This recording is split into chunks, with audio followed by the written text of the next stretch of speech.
They laughed and called me overpriced legacy cost until my one-sentence resignation letter quietly detonated their quarterly earnings call.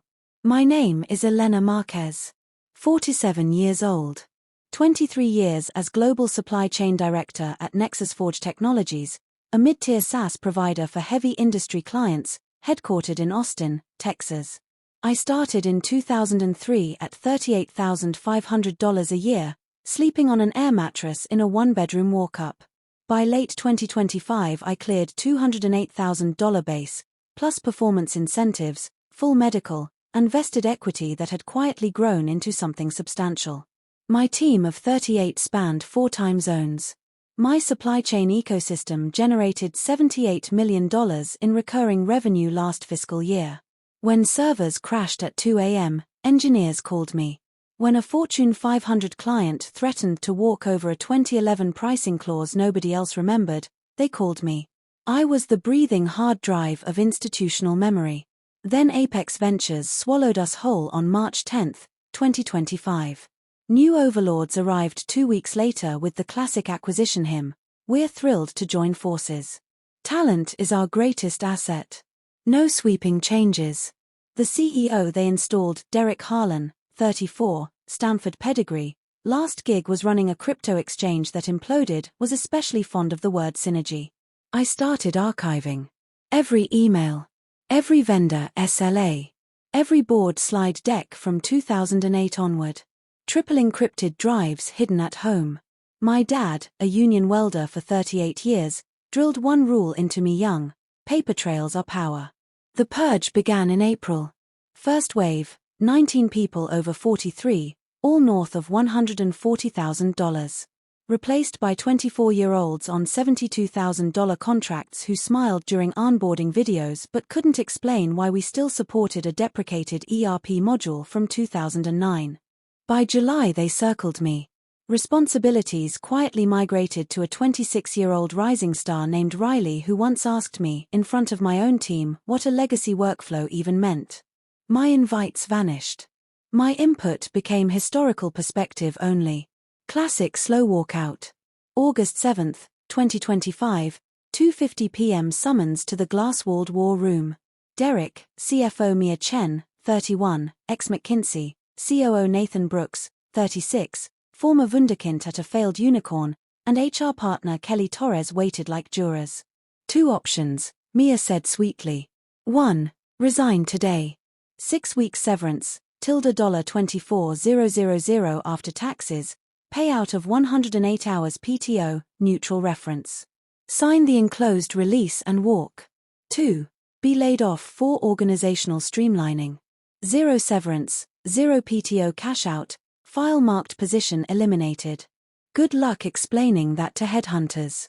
The pre-drafted resignation letter was already on the table, complete with waiver of all claims. I studied their faces, expectant, mildly smug, checking watches. They thought I'd fold. "I'll resign," I said quietly. Visible relief. Derek nearly clapped. "But I'm writing my own version." Mia's smile flickered. "We really prefer the standard language. I'm not signing anything I didn't author," I cut in. "Unless you're telling me what I'm allowed to say when I quit." Derek blinked, then shrugged. "Fine. We need it before 5 p.m. I returned at 4:11 p.m. with 1 sheet, 1 sentence, 38 words. Handed it over. Derek skimmed, nodded, passed it to Kelly. Processed by end of day. I packed my office in silence, framed photo from my first promotion, worn leather notebook from my mentor, tiny succulent that had survived 3 office moves, and drove home. 5 days later, 6:22 a.m., my phone lit up. Unknown Austin number. Elena. Jordan Reyes, Apex Ventures Senior Counsel. "We need to discuss the wording of your resignation." I sipped coffee. "Go ahead." The clause, "This resignation shall become effective solely upon full receipt of all compensation, accrued benefits, equity acceleration, incentives, and entitlements due under my employment agreement and Texas Labor Code." What exactly does that mean? I opened the color-coded binder I'd prepared months earlier. It means exactly what it says, Jordan. The resignation is conditional. It activates only when you've paid everything owed. Until then, I remain an active employee with full salary, benefits, systems access, and accrual. Dead air. Then frantic keyboard clacking. You're saying your resignation isn't effective yet? Correct. More silence. I began reading the itemized list. Accrued salary and PTO, $41,800. 2025 prorated incentive bonus, contractual due on any separation $166,400. Accelerated equity, single trigger change of control clause triggered March 10, 78,000 shares at current strike $1,872,000 market value. Severance per Section 7(b) of my 2019 amended agreement, good reason resignation post-change of control 18 months base plus COBRA $312,000 plus $38,700 benefits. Outstanding travel reimbursements, $6,120. Daily accrual until effective resignation, $803.08. Grand total, $2,437,020 plus statutory interest. Jordan's voice cracked. We'll need to confer. 3 hours later, Derek himself called, voice shaking. What the hell is this? I resigned, I answered calmly. You accepted. You just didn't read. The boardroom bravado was gone.